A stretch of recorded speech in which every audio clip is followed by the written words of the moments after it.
You see this line that's going around? We call it the marquee. It's 1 pixel wide. So if anything crops 1 pixel, you lose that line. And you see these triangles, the more you lose, you basically can see how much cropping is happening. This feature will tell you your color subsampling. So for example, you see this part is gray, this color extends all the way up. It's basically a frequency sweep.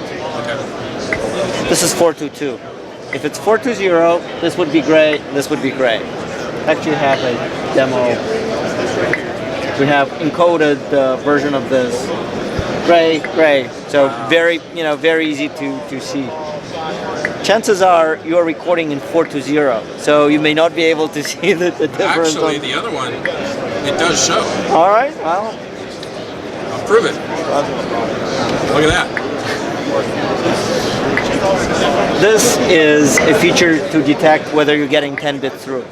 So when it shows 8 here, you see the banding. So if banding disappears, it means that you're getting 10 bits all the way through. If when 8 goes away, the banding does not disappear, so you see these rotating bands all the time, it means something in your chain drops 2 bits and you're only getting 8 bits, even though you're expecting 10. Yeah, this camera is definitely 8-bit. Well, that's... it has features. Actually, what we recommend people do, we recommend to run the signal first into whatever monitor they're going to use to adjust. So there's features to adjust black levels, white levels, etc. And then once you do that, then you can add other pieces of your equipment to verify, does it do what I expected or not. So signal chain. Right, exactly.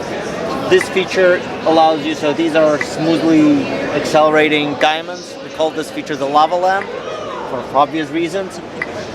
This is good because our eyes are very good at tracking motion. So if a frame is dropped, like for example 2398, 24, 2997, 30, you'll see this.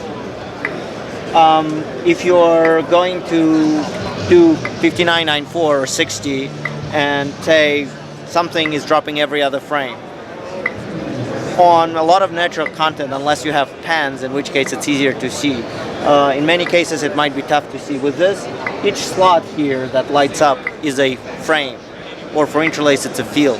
So if something drops every other frame or field, every other slot will never light up. So you will, again, immediately see, something is dropping every other frame. Let's see, compression. So if you look carefully, there is actually noise in each of these free squares. And the noise actually is calibrated. It's higher here and the level goes down.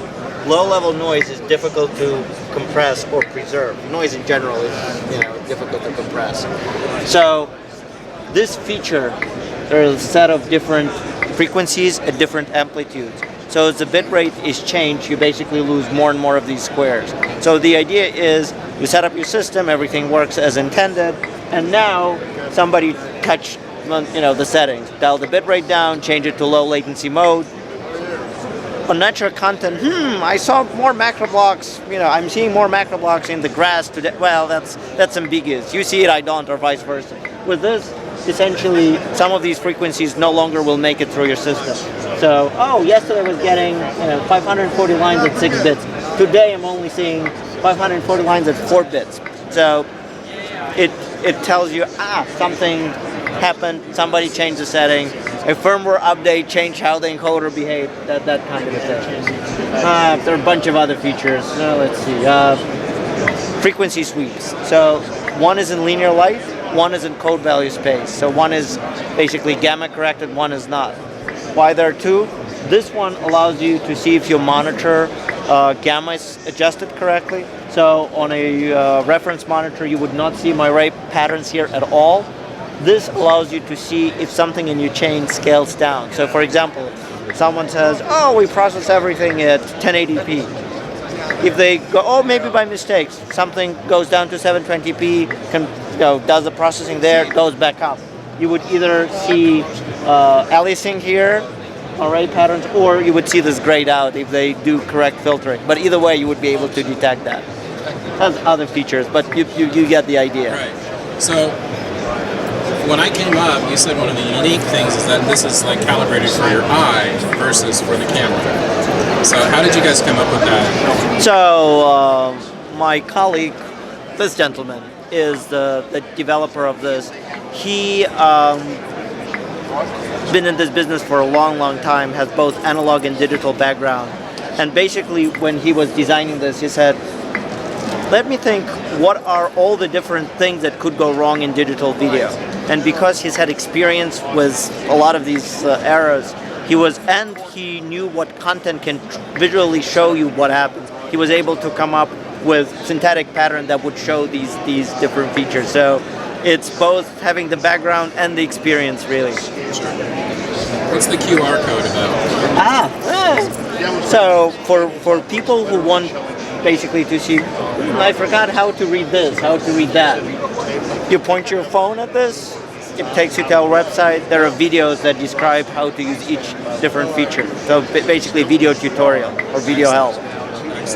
So in terms of what you provide in terms of hardware, software, that kind of thing, I see, a device here. We have one box. The bottom box actually, we have encoded the stream. So this has a DECTA card, so it does RF output to TV. This is when I switch to the encoded stream, that's what was giving. But basically, this is the box that we sell, which is a player really, preloaded with patterns that we can do both standard and high dynamic range. We support, all the different formats, PQ, HLG, S-Log3, ACES proxy, whatever you need, up to 4K P60. For people who have file-based workflows, we sell the same patterns as files. So you can get them in very high quality, TIFF RGBs, OpenEXR, DPX, etc. So in terms of the hardware and the imagery that you sell, what are we talking price point? The box starts under 10K, so $99.50, and then each option is between 2 and 4K, for $2,000 and $4,000. Excellent. There are other patterns. I mean, this is our main pattern. This is a pattern called the encoder stress pattern. So it's designed to, you're getting very sleepy.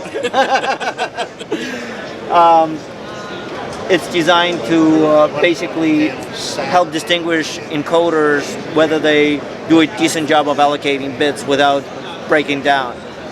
Will the picture, look pristine when you go through it? No, but is the bottom going to be completely, mushed? Hopefully not. So you can see that. And there are other patterns like this, for example, that is the same feature rendered in. So in one image you have multiple color spaces. This is very useful because this way you can see, am I doing 709 or PQ? What is it suggested to? Demonstrate this. So,